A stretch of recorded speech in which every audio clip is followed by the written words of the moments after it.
if he reports early, then there's nothing. He would come out. Okay. Let me ask you, Dr. Odbanjo. Now, when it comes to this level of information that people must have in terms of their understanding, when you look at it, what do you think should be out in terms of the message? Because I'm not sure we're at that point where that message is out yet. I quite agree with you. I'm particularly passionate about the role of the media in putting out the right message. You know, and the first thing I think is letting people know. You know, because that was, I think, what's created the foundational problem. Letting people know that this is not a death sentence, okay, and that the key to survival is actually cooperating, like Dr. Jinadu said, just full cooperation. It's maybe inconvenient, perhaps. Maybe you find it uncomfortable that you are under surveillance sometimes, you've been in contact, but what's the alternative?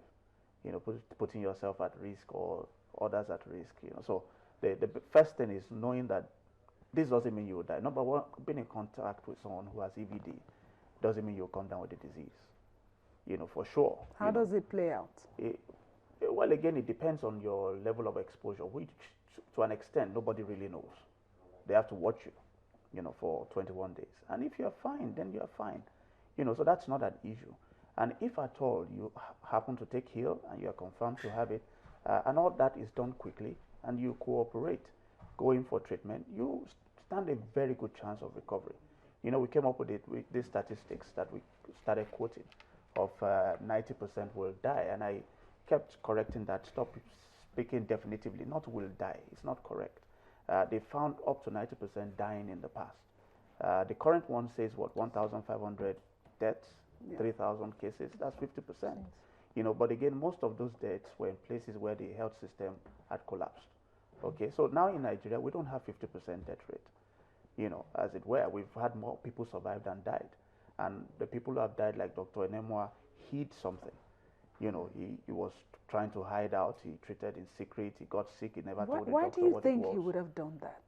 That's left to imagination. It's almost like trying to imagine why Sawyer did what he did. Well, he's a medical doctor, Dr. Enemoah. Right. It's reckless, actually, to say the least. But why exactly he did it, we still have to give him a little benefit of a doubt, you know, even though it's difficult to do so, you know, because he knew, apparently from his actions. He treated in a hotel, he tried to decontaminate, so he knew what he was doing fully well. But again, if we all did what we're meant to do, like you were saying earlier, the collective responsibility.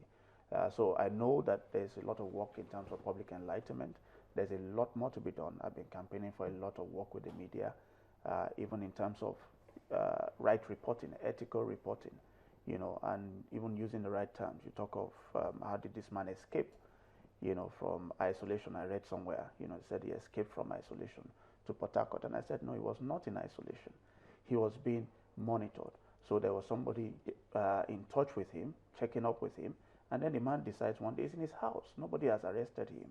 So he decides one day, I need to just go. I don't like what these guys are doing. I'm taking here. I don't want to go to the treatment center. So he decides, let me But I go would for an think that alternative. the contact tracing health officials that go out every day, from what I hear, they go in the morning and in the evening, I think, to take the temperature. Right. So if they find one of the contacts already exhibiting, you know, some of these symptoms, why wouldn't the person be taken into isolation? Well, the point is the person wasn't found. Like Dr. Jinadu said, he took off.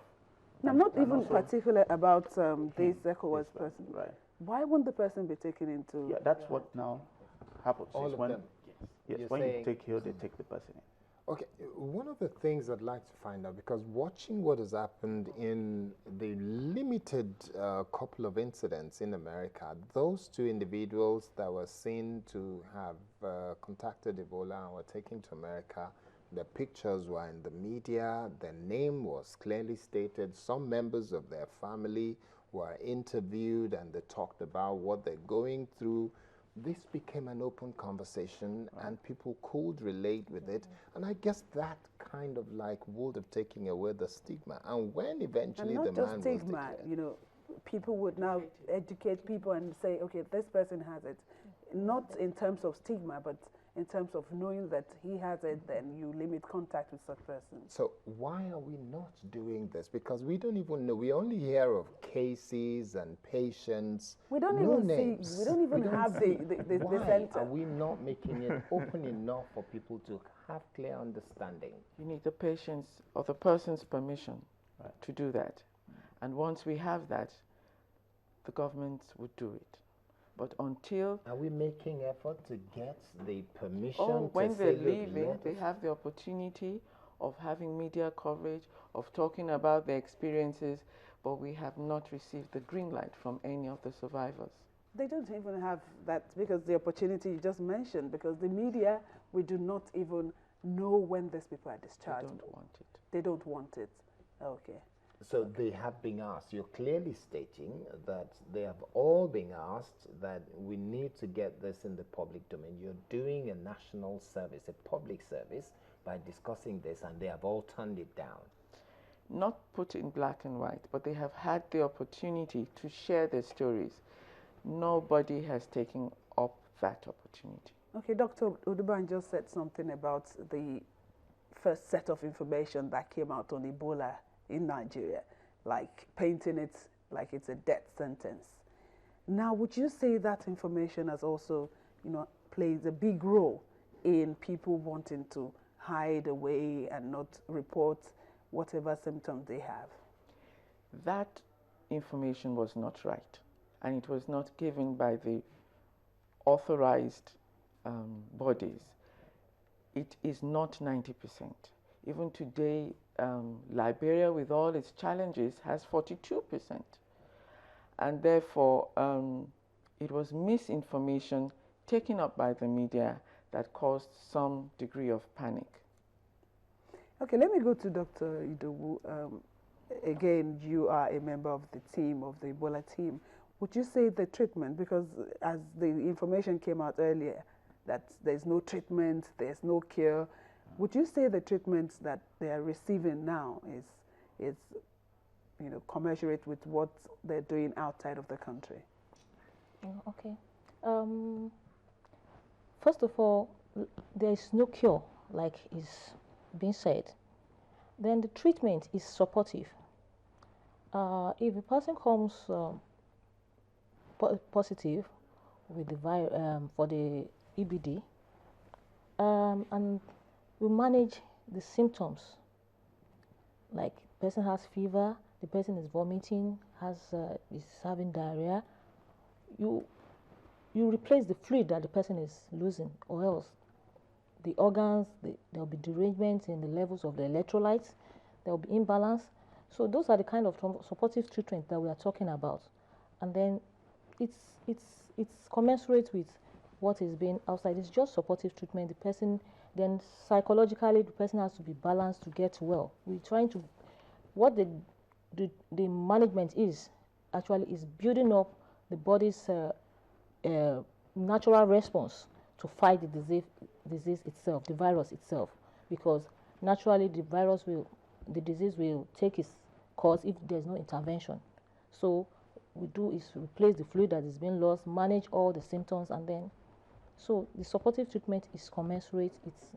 That's why we are having success story with people that came out that were discovered early with the symptoms and they were discharged. Okay, Dr. Jinodo, she was talking about psychologically balancing the person that has the EVD. What about their family members? All of them have the opportunity. The Ebola Operation Center has a team that's all it's doing is psychological management and communication. Some of those who have passed on have left family members, their spouse, children, they've left them behind. They all have had the opportunity, and quite a number of them are still undergoing emotional support. Okay, as we begin to wind down, let me ask, and I would ask every single one of you who are on the panel of this conversation this morning, the same question. Should we be a lot less liberal, Dr. Jinadu, in terms of contact tracing and surveillance? Should we be a lot less liberal with those whom we're tracing? And I'd like to start with you.